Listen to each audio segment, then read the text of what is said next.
کہ تمام وکلاء جو یہاں موجود ہیں اور اس وقت ایک بڑے فریضے کی ادائیگی میں پرجوش انداز سے اسلام آباد میں یہاں آئے ہیں، دور دراز علاقوں سے بھی آئے ہیں اور قریب تر علاقوں سے بھی آئے ہیں، اور یہ پہلی آپ کی ڈیمونسٹریشن ہے اور بہت قابل تحسین ہے، اور اس پہ میں تو آپ کو مبارکباد دیتا ہوں کہ آپ نے اتنا اچھا یہ پروگرام یہاں کیا ہے، ایک مظاہرہ کیا ہے۔ اس پہ ہمیں کئی دفعہ شاید اور کرنا پڑے، کیونکہ کچھ لوگ یہاں مضر ہیں، بضد ہیں کہ انہوں نے الیکشن نہیں ہونے دینے۔ اب الیکشن نہیں ہونے دینے اور انہوں نے یہاں غیر جمہوری حکومتیں رہنے دینی ہیں کہ پنجاب اور سندھ میں سب سے پہلے تو یہ دیکھیں، پنجاب اور خیبر میں 2 اسمبلیاں تحلیل ہو چکی ہیں۔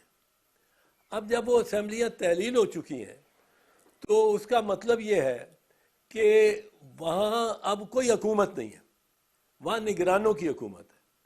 نگرانوں کی حکومت جو ہے وہ کانسٹیٹیوشن کے تحت 90 کے دن کے بعد، یعنی 91 ڈے کو وہ بالکل کوئی اس کی جواز نہیں رہتا، وہ بہروپیے ہو جاتے۔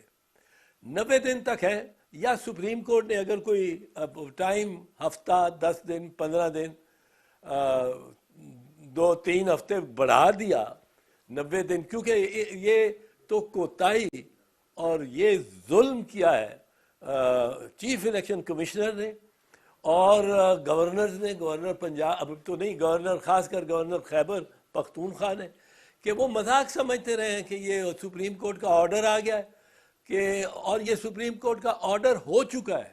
اب سپریم کورٹ نے پہلے، اب آئندہ کچھ نہیں کرنا، میں اس پہ عرض کروں گا کہ کس طرح سپریم کورٹ کا آرڈر ہو چکا ہے اور اس میں مزید کچھ کرنے کی سپریم کورٹ کو ضرورت نہیں ہے، اس پہ عمل درآمد ہونا ہے۔ لیکن یہ جو ان کا ایک خواہش ہے، اصل بات یہ ہے کہ ان کا یہ خواہش ہے کہ 90 دن کے اندر الیکشن نہ ہو، الیکشن آگے جائیں۔ اگر یہ الیکشن لے کے جا سکتے ہیں 10 اکتوبر کو، 8 اکتوبر کو، تو پھر کیا امر مانے ہے کہ اس دن کہیں کہ جی آج بھی سیکیورٹی سچویشن ٹھیک نہیں ہے، اور سیکیورٹی سچویشن کس نے فیصلہ کرنا کہ ٹھیک نہیں ہے؟ انہوں نے خود ہی کرنا، جو نہیں چاہتے سیکیورٹی سچویشن اس قدر ٹھیک ہو جائے کہ الیکشن کرانا پڑ جائے۔ سو یہ ایک سیکیورٹی۔ ایک دوسرا کہتے ہیں جی رینجرز نہیں مل سکتے، رینجرز تو رانا ثناء اللہ کے انڈر ہے، وہ کس طرح نہیں مل سکتے؟ پھر کہتے ہیں جی اسحاق ڈار کہتے ہیں کہ ہمارا وہ اس میں ہمارے پاس پیسے نہیں ہیں۔ اب اسحاق ڈار ایک صاحب ہیں جن کے زیادہ تر اثاثے بقول شخص سے پاکستان سے باہر ہیں۔ وہ کہتے ہیں ہمارے بیٹے بھی بڑی اچھی بزنس کرتے ہیں، لیمبرگینی گاڑیاں رکھی ہوئی ہیں اور پلازے بھی مبینہ طور پہ بنائے ہوئے ہیں، وہ میں اس کی تصدیق نہیں کر سکتا، پر لیمبرگینی ایک کار جو امیر ترین دنیا کے ہی رکھ سکتے ہیں، دنیا کے امیر ترین لوگ، وہ اس قسم کی گاڑی کو، وہ گاڑیاں 2-3 کھڑی ہوئی ہیں جو ان کی تصویر آئی ہے ان کی اپنے اپارٹمنٹس کے سامنے۔ اب وہ کہتے ہیں کہ جی یعنی وہ زیادہ تر ڈالرائزڈ ہے، وہ ڈالرائزڈ ہے۔ اب ڈالر اگر اسحاق ڈار کی زیادہ اثاثے ڈالر میں ہیں تو اس کا مطلب کیا ہوا؟ ڈالر اوپر جاتا ہے تو اسحاق ڈار بھی اوپر جاتا ہے، ڈالر نیچے جاتا ہے تو اسحاق ڈار بھی نیچے جاتا ہے۔ لیکن اگر ڈالر اوپر جاتا ہے اور اسحاق ڈار اوپر جاتا ہے، پاکستان نیچے جاتا ہے، اور اگر ڈالر اوپر جاتا ہے، نیچے آتا ہے اور اسحاق ڈار بھی نیچے آتا ہے تو پاکستان اوپر جاتا ہے۔ یہ تو سی سو میں ایک دو علیحدہ پلڑوں میں بیٹھے ہوئے ہیں، اسحاق ڈار فائنانس منسٹر اور پاکستان کے عوام اور پاکستان۔ یہ ایک کانفلکٹ آف انٹرسٹ ہے یہ کلیئر کانفلکٹ آف انٹرسٹ ہے جو ایک وزیر کا نہیں ہو سکتا اپنی ریاست سے، اور وہ اس پہ اسی معاملے کا کہ ڈالر ریٹ کیا ہو، اس میں سب سے اہم اس کا ایک کردار اور حتمی کردار ہے۔ تو اس میں اب آپ دیکھیں یہ ان کے پاس کس طرح حکومت چھوڑی جا سکتی ہے۔ ایک صاحب باہر بیٹھے ہوئے ہیں، وہ مفرور ہے، وہ سزا یافتہ ہے، مفرور وہ ہوئے بھی ہیں عدالت کو دھوکہ دے کے کہ 8 ہفتے کی چھٹی لے کے باہر گئے اور 4 سال سے بیٹھے ہوئے باہر۔ اب کون سے مجرم کو، ملزم کی نہیں میں کہہ رہا ہوں، وہ مجرم صحیح ہے فیصلہ، غلط ہے فیصلہ، وہ فیصلہ کرائے، کون سے مجرم کو اور کس عدالت نے اس دنیا میں یہ دیا سہولت دیا کہ وہ اپنے ملک سے اور عدالت کی اختیار اس سماعت کا جو ایک دائرہ ہے اس سے باہر چلے جائے؟ کبھی نہیں ہوا۔ ملزم کو بیل دے کے اور آپ پاسپورٹ رکھ کے یا پاسپورٹ دے کے اور باہر جانے کی اجازت دے سکتے ہیں، مجرم کو آپ جیل میں سے ہی نکال لیں تو بڑی اس کی غنیمت ہے اس کے لیے، اور اس کو آپ اور وہ باہر بیٹھا ہوا وہ ہمارے سامنے چل پھر رہا ہے، انہی اپارٹمنٹس میں آ جا رہا ہے جو متنازع ہیں، اور یہ سب پتہ نہیں قوم کو یہ بے وقوف سمجھتے ہیں، سب کے سب اب وہ مطلب چل پھر رہے ہیں، نظر آ رہے ہیں، ٹی وی پہ نظر آ رہے ہیں۔ اب ٹی وی پہ دیکھنا آج کل اسی طرح ہے جیسا ڈائریکٹ دیکھ لیا، ٹی وی فاصلے قریب تر کر دیتی ہے، تو ساری قوم دیکھتی ہے ان اپارٹمنٹ سے ان کو آتے جاتے ہوئے۔ پر جہاں تک یہ تعلق ہے معاملہ، اس کا کیا تعلق ہے میاں نواز شریف سے؟ میاں نواز شریف سے یہ تعلق ہے کہ میاں نواز شریف کی اپنی حکومت میں ایک دفعہ پہلے بھی chief justice of Pakistan Sajjad Ali Shah کے خلاف ایکشن ہوا، اس کی عدالت پہ دھاوا بول دیا، اور وہ چیف جسٹس اور اس کے ساتھ جو 2-4 جج بیٹھے ہوئے تھے، دو ایک طرف، وہ کرسیاں وہ اپنے نکلنے کے لیے، کیونکہ وہ سارے ورکر اوپر چڑھ آئے عدالت کے سٹیج پہ، وہ کرسیاں گرا کے بھاگے۔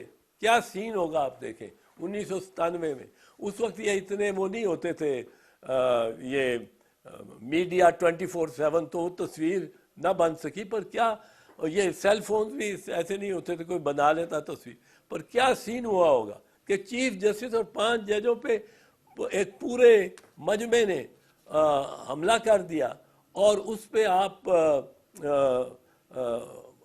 فخری کرتے ہیں۔ پھر آپ کی ٹیپس اور آڈیو ٹیپس پکڑی گئیں کہ آپ نے ججز کو یہ کہا کہ بی بی شہید اور آصف زرداری صاحب کو سزا دو، زیادہ دو، اور میاں صاحب یہ کہتے ہیں، اور میاں صاحب کی ڈکٹیشن پہ آپ نے ان کو سزائیں دی، جو بعد میں سپریم کورٹ نے سیٹ اسائڈ کر دی اسی بات پہ کہ اس پہ، اور وہ آڈیو ٹیپس جو جسٹس قیوم سے گفتگو، جسٹس راشد عزیز سے گفتگو، chief justice Lahore high court سے جو گفتگو اور جن کو ہدایات یہ دے رہے تھے، وہ آج تک 18 سال ہو گیا اس کو، وہ کسی نے ان کی تردید نہیں کی، نہ میاں شہباز نے کی ہے، نہ سیف الرحمان نے کی ہے، کسی نے تردید نہیں کی۔ اب دیکھیں یہاں اب وہ ری پلے کر رہے ہیں کہ چیف جسٹس کو نکالنا ہے۔ چیف جسٹس کا قصور کیا ہے؟ چیف جسٹس کا قصور یہ ہے کہ یہاں 2 سوچیں ہیں۔ ایک سوچ یہ ہے جو جسٹس منیر کے وقت سے، چیف جسٹس منیر سے 1950 کے عشرے سے چلی آ رہی، اور دوسری سوچ ہے جو آئین کے پاسداری کی سوچ ہے، اور وہ جسٹس AR کارنیلیس جو کہ اس وقت اقلیت میں تھے، ان کے سے چلی آ رہی ہے۔ اب جسٹس منیر کا کیا کی وراثت کیا ہے کہ وہ نظریہ ضرورت وہ نظریہ ہے جس کے باعث 4 مرتبہ پاکستان میں مارشل لاء لگا اور ساری فوج نے ساری حکومت سنبھال لی۔ وہ نظریہ ضرورت کیا ہے؟ وہ نظریہ ضرورت، یہ بالکل میں آپ کے لیے آسان اور یہ صرف وکلاء کے لیے نہیں، جو باہر بھی بیٹھے ہیں وکلاء تو سمجھتے ہیں اس کو. نظریہ ضرورت یہ بڑا سادہ سا نظریہ ضرورت کہتا ہے کہ یہ ٹھیک ہے کہ آئین کا تقاضا ہے کہ فوج اپنی جگہ رہے اور مارشل لا نہ لگائے، یہ اس کو اختیار ہی نہیں.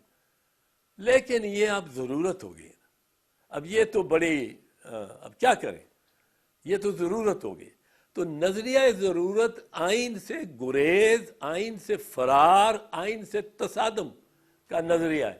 اور آج جو یہ کہہ رہے ہیں کہ 90 دن، ویسے تو 90 دن ہونا چاہیے جی، 90 دن ہونا چاہیے، پر اگر ہم اکتوبر میں بھی کر لیں تو اس میں کیا فرق پڑتا ہے. یہ ایک طرف ہے. اور Umar Ata Bandial chief justice of Pakistan وہ ڈٹ کے کھڑا ہوا ہے، اس کے ساتھی کھڑے ہوئے ہیں کہ جی ہم نے یہ آئین کا تقاضا پورا کرانا ہے کہ 90 دن کے اندر الیکشن ہو. آپ یہ دیکھیں 90 دن کے اگر الیکشن نہیں ہوتے، یہ بھی سوچ رہے فرض کیجئے نہیں ہوتے، یا اس پیریڈ میں جو سپریم کورٹ نے اس کو اجازت دی ہو 90 دن کے آگے، 90 دن کی بجائے سپریم کورٹ 110 دن رکھ دیتا ہے. انہوں نے اتنا وقت ضائع کیا کہ شاید 120 دن دینے پڑے. پر اب جب تک سپریم کورٹ یہ نہیں دیتا، اب 90 دن کا معاملہ یہ ہے کہ آئین کہتا ہے not later than 90 days before the poll، یعنی not later than ڈسولوشن سے لے کے وہ جو الیکشن اور پول ہے وہ not later than 90 days. یہ یحییٰ خان نے دراصل جب الیکشن پوسٹ پون کیے لامتناہی طور پہ انڈیفینیٹلی، تو تب تنازع شروع ہوا بنگالیوں کا اور پاکستانی، ویسٹ پاکستانیز کا اور ایسٹ پاکستانیز کا، اور الٹیمیٹلی بنگلہ دیش بن گیا. دوسرا اس نے کیا کہ جب الیکشن ہو گئے، 2 سال بعد الیکشن کرائے 90 دن کہہ کے، جب الیکشن ہو گئے تو اس نے انتقال اقتدار نہیں کیا، پارلیمنٹ کو بلایا ہی نہیں، پارلیمنٹ کا اجلاس نہیں بلایا. اب ان دونوں کو یہ 1971-72 کی بات ہے یحییٰ خان کی. اب 73 میں جب پاکستانی آئین بن رہا تھا تو اس میں بڑا لوگوں کا احساس تھا کہ یہ اگر پوسٹ پون کرتے رہے الیکشنز، یا الیکشنز کرا کے پوسٹ پون کیا اس کو فارمیشن آف گورنمنٹ کو، تو اس سے ملک ٹوٹ گیا. کیونکہ جب یحییٰ خان نے 7 مارچ 1971 کو پارلیمنٹ کا سیشن بلایا ہوا، ایڈجرن کر دیا انڈیفینیٹلی، تو اس کے پہ یہ اصل میں پاکستان ٹوٹا. اور بنگالیوں نے، شیخ مجیب نے، انہوں نے کہا کہ جی یہ تو ہمارا گزارا نہیں. شیخ مجیب کو گرفتار کر کے ادھر لے آئے ویسٹ پاکستان، اور ادھر بغاوت ہو گئی، ایسٹ پاکستان رائفلز نکل گئی، ڈیزرٹ کر گئی، مکتی باہنی نے بڑا وار کرنے شروع کر دیے. الٹیمیٹلی کیا ہوا کہ سکوت ڈھاکہ ہوا. اب اس سے بچنے کے لیے آئین ایک کہتا ہے کہ 90 دن نہیں، وہ کہتا ہے not later than 90 days، not later than. یہ نیگیٹو امپیریٹو ہو گیا کہ منفی بات کر کے اس کو پکا کیا کہ یعنی 91 دن جو 91st ڈے ہے، وہ 91st ڈے یہ کیئر ٹیکر صفر ہو جائیں گے، ان کی کوئی جواز نہیں رہے گا کہ یہ بیٹھے رہے. اور یہ بیٹھیں گے تو وہ انلیگل ہوگا. کوئی چیف منسٹر یا منسٹر پنجاب کا نہیں ہوگا، نہ خیبر پختونخوا کا. اور اگر یہ جمے رہے تو کیا پتہ ہے، لوگ اتنے تنگ آئے ہوئے ان سے، جو انہوں نے آٹے پہ کیا ہے، لوگ مر رہے ہیں، جو قیمتیں بڑھ گئی ہیں، جو خودکشیاں ہو رہی ہیں. یہ آئے ہیں ایک تھوڑے عرصے سے اور زمینیں دے رہے ہیں، اور ان کو کوئی اختیار ایسا نہیں. پر اب یہ چیف منسٹر صاحبان یہ کہتے ہیں ہم تو 91 دن بھی بیٹھیں گے، 92 دن بھی بیٹھیں گے، 93 دن بھی بیٹھیں گے. آئین نے اتنا سخت یہ رکھا ہے پیمانہ کہ جب پارلیمنٹ ہو جاتی ہے، الیکشن ہو جاتے ہیں، اس کے بعد اسمبلی نے کتنی دیر میں پارلیمنٹ نے ملنا ہے. وہ یہ آئین کہتا ہے پارلیمنٹ میں کہ